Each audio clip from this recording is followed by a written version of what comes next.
Percayakah anda jika saya katakan ada sebuah buku yang ditulis oleh Sifu level dunia yang menjadi rujukan pelbagai institusi dan organisasi, baik company-company Fortune 500 sehinggalah kepada institusi-institusi pengajian tinggi seluruh dunia, termasuklah top-top universiti di Amerika. Buku tersebut, seperti saya katakan tadi, ada dalam bahasa Malaysia. Saya akan kongsikan buku tersebut selepas ini. Klik butang subscribe dan juga ikon loceng untuk tidak ketinggalan tips-tips hebat dari kami. Assalamualaikum dan salam sejahtera. Bertemu kembali kita dalam satu lagi episod Malaysia Membaca bersama saya, hos anda, Sabri Hassan. Dalam episod kali ini, saya ingin berkongsi dengan anda sebuah buku yang menarik dari segi konten dan credential penulisnya. Penulisnya adalah kalau dikatakan bapa dalam bidang pemasaran dunia, dan telah menghasilkan lebih 20 buah buku dan terjual sehingga 3 juta unit ke seluruh dunia. Bahkan kalau disebut nama penulis ini, hampir semua practitioner dalam bidang marketing yang mendapat pendidikan formal pasti mengenali beliau.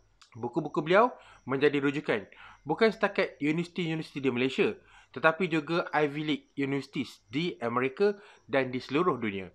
Bahkan pertama sekali saya berjumpa dengan nama marketer ini adalah ketika saya berada dalam kelas. Lecturer saya menyebut nama marketer ini. Beliau mengatakan, baca buku This Marketer, waktu tu textbook kami adalah ditulis oleh marketer ni. Dia cakap, Harvard University pun pakai textbook yang sama, pakai rujukan yang sama. Tanpa membuang masa lagi, teruslah saya sebutkan.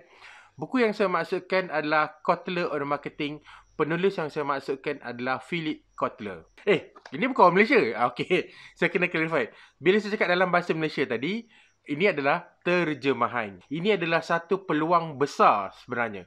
Sebab bila saya nampak je buku ni di rak-rak buku, terus saya ambil dan beli. Sebab Philip Kotler, kalau dia tulis buku teks tu, buku teks kita tahu lah komprehensif, buku teks untuk universiti, RM100, 100 lebih ringgit, paling murah.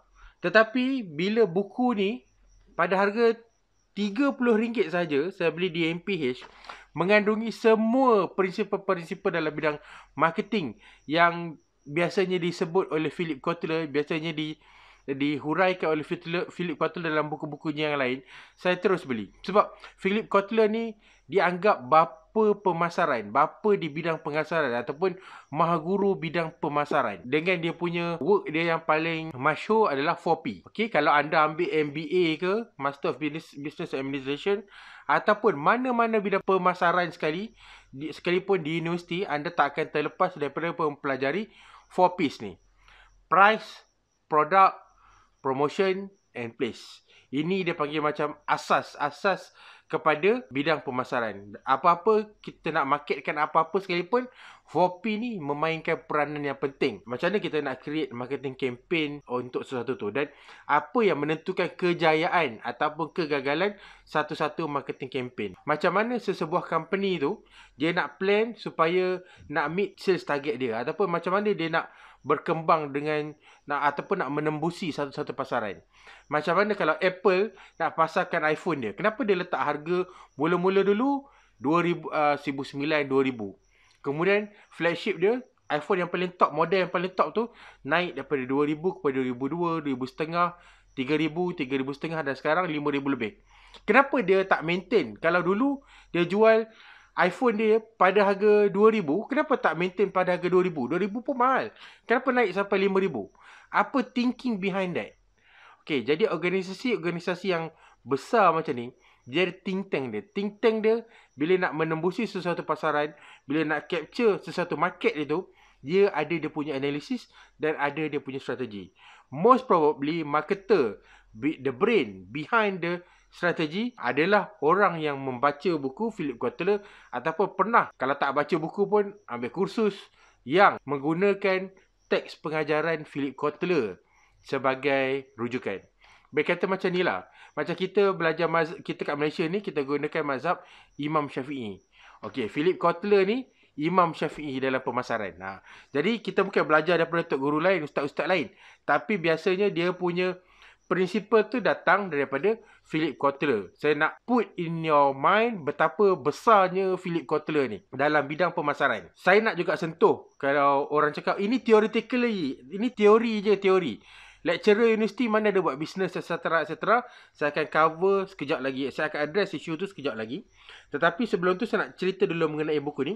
Buku ini adalah cetakan pertama pada tahun 2009. I reckon here saya rasa buku ni tak mendapat sambutan yang sangat menggalakkan. Kenapa? Sebab tajuk dia Kotler on Marketing. Dah memanglah translation dalam bahasa Inggeris, Kotler on Marketing. Buku ni adalah buku yang serius.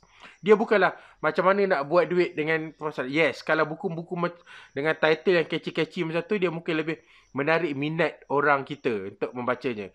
Bahkan saya percaya video ni pun saya letak title yang catchy juga. Terpaksa. Tapi buku ni yang bagusnya dia berpegang kepada prinsip tu lah. Nama buku dalam bahasa Inggeris Kotler on Marketing, dia maintain dalam bahasa Malaysia Kotler on Marketing. Sebab the content patutnya menjual diri buku ni sendirilah. Jangan cakap buku pun sendiri pun tak mampu jual. Tak. Dia walaupun sambutan dia mungkin suam-suam kuku di kalangan orang kita, tetapi kontennya, ya Allah, sangat bagus. Saya sangat sarankan kalau sesiapa tak baca lagi buku ni dan anda terlibat dalam sales and marketing, anda perlu baca buku ni. Nanti saya akan address isu teori dan praktik tu. Tapi sebelum tu saya nak go through dulu. Buku ni setebal 340 muka surat macam tu. 340 muka surat. So agak tebal. Dan kalau anda tengok, dia memang rapat-rapat lah tulisan dia. So biasanya Philip Kotler tulis buku teks. Jadi bila dia dalam buku yang kita boleh pegang macam ni, definitely dia punya space tu memang padat lah. Jadi itu things yang anda perlu tahu lah. Dia bukan bacaan ringan. Tapi pada harga RM30, ya ampun, murah sangat. Saya rasa it's a steal. Jadi memang saya nampak je saya terus beli. Sayang 1000 kali sayang. Buku ni saya rasa sekali je dia cetak. Sayang 1000 kali sayang dia cetak, tak mendapat permintaan. Tetapi inilah, saya pun lambat nak buat review benda ni. Kalau anda belum baca buku ni, dapatkanlah buku ni maybe di Carousel ataupun boleh tanya PTS sama ada mereka masih ada stok ataupun tidak. It's a very good book. Okay, saya nak address. Sebab contohnya, kadang-kadang orang cakap, Philip Kotler bukanlah seorang businessman. Dia tulis buku berkenaan dengan bisnes. Boleh pakai ke? Sama juga dengan cakap, lecturer di universiti tahu teori je. Bila suruh buat bisnes, tak reti buat bisnes. Boleh pakai ke? Okey, baiklah. Okey, biasanya kita tak nak defensif. Ilmu diajar oleh sesiapa pun, kalau kita rasa ilmu tu boleh pakai, kita akan ambil. Okey, itu yang pertama. Yang kedua, dalam kita belajar ilmu ni kenapa? Ada dua benda. Pertamanya, untuk kita jadi pandai, untuk kita apply kan, itu satu. Dan keduanya, kita belajar adalah untuk membuka minda kita. Jadi, amat tak bersesuaian kalau kita dah belajar, kita guna ayat-ayat orang yang tak belajar macam tu. Ayat-ayat yang cakap lecturer tu tahu teori saja, ataupun buku ni teori saja. Tak semestinya. Kenapa saya cakap okey macam ni? Saya pun suka juga buku yang ada taktik. Kita buat macam ni, confirm dapat hasil dia macam ni. Saya pun suka buku-buku macam tu. Buku-buku macam tu memang akan mendapat rating yang tinggi daripada review saya, confirm. Sebab itulah jenis buku yang saya suka daripada practitioner. Tetapi ada juga mahaguru-mahaguru yang dia memang kepakaran dia adalah tengok sesuatu tu dengan minda yang fresh, dengan minda yang luas, kemudian bagi kita cadangan-cadangan ataupun senario-senario yang membuka minda kita lebih besar lagi untuk kita fikirkan possibility yang mungkin terjadi. Begitu juga dalam kes Philip Kotler ni. Sebab buku dia very comprehensive. Contohnya, macam saya kata, bila negara kita baru recover daripada COVID-19, kalau dalam industri kita, kalau dalam bidang sales, katakan, kalau kita over reliant kepada taktik sahaja, bila taktik tu dah tak boleh terpakai ataupun keberkesanannya limited, kita jadi blank, kita jadi buntu, kita jadi bermasalah. Kita tak boleh cipta taktik-taktik baru sebab kita tak faham konsep dia. Contohnya tadi, Philip Kotler bagi konsep 4Ps. It's about promotion, it's about place, it's about product, it's about price. Bila katakanlah, bila kita jual satu benda tu, kita jual online, katakan produk. Kemudian bila kita jual satu produk tu, katakan lepas COVID-19, produk kita tu bukannya barang yang necessity. Jadi priority orang utamakan barang-barang yang lebih penting. Duit sikit, aktiviti ekonomi tak berapa nak rancak. Kita cakap contohnya produk kita dalam bidang travel. Of course lah, orang tak dapat nak travel, duit tak berapa banyak sangat, jadi orang kemudiankan benda tu.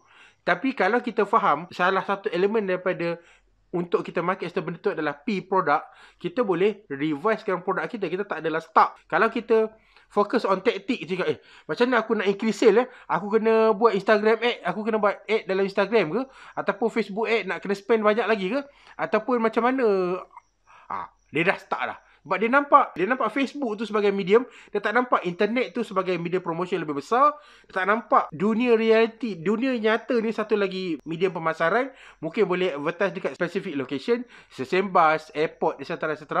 Mungkin kalau dia fikir billboard je, dia tak nampak lagi benda-benda lain yang boleh digunakan sebagai satu strategi untuk memasarkan produknya.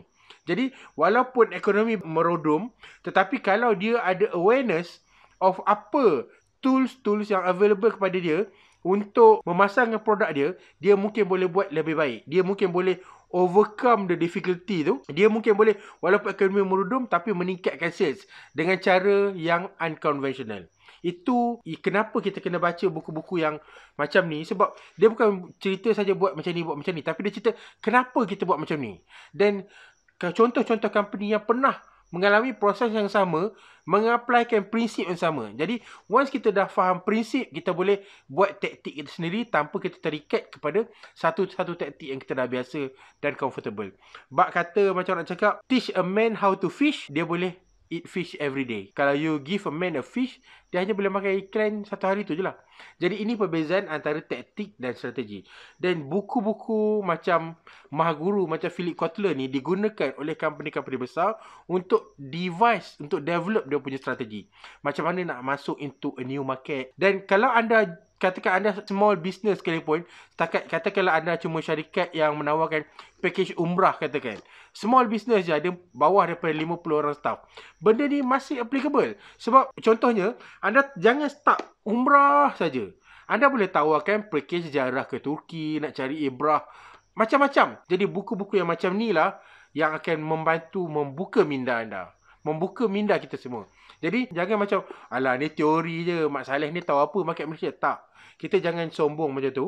Dan kita jangan, itu saya rasa macam, bukan nak cakap orang tak surprise, tapi kita janganlah dekat benda-benda macam tu. Kita kena keep our mind open. Saya nak tanya anda, anda tengok kawan-kawan anda yang tak sambung belajar selepas PMR ataupun PT3, dan selepas SPM tak sambung belajar, dan kalau orang yang masuk universiti, ada tak perbezaan di antara graduate universiti tu dan orang yang lepasan SPM tadi, dan orang yang hanya sekadar lepasan PT3? Saya tak cakap yang ni lebih baik daripada ni, lebih ni. Tak.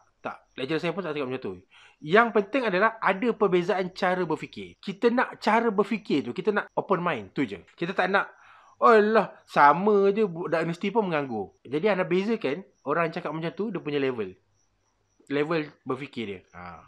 Dia sama jugalah dengan, kalau nak cakap, saya terpaksa bagi contoh ni, contoh dalam agama. Ada orang tu jenis ikut je, bertaklid. Kita dah turun-temurun buat macam ni, kenapa kita tiba-tiba nak ubah? Dengan orang yang beragama, sebab dia tahu dan sebab dia faham. Kita buat macam ni sebab memang Nabi Muhammad cakap macam ni. Dalam Quran cakap macam ni. Hadis cakap macam ni. Beza orang yang ikut cara bertaklid, cara membabi buta, dengan orang yang buat sesuatu kerana dia faham dan kerana dia tahu.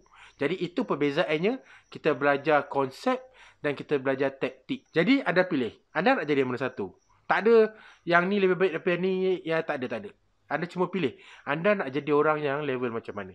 Baiklah, anda bersetuju atau tak setuju dengan saya nak dengar pendapat anda di dalam komen di bawah. Jangan lupa like, komen dan subscribe. Dan kalau ada buku-buku lain yang lebih menarik, saya akan share dengan anda dalam episod-episod akan datang. Assalamualaikum.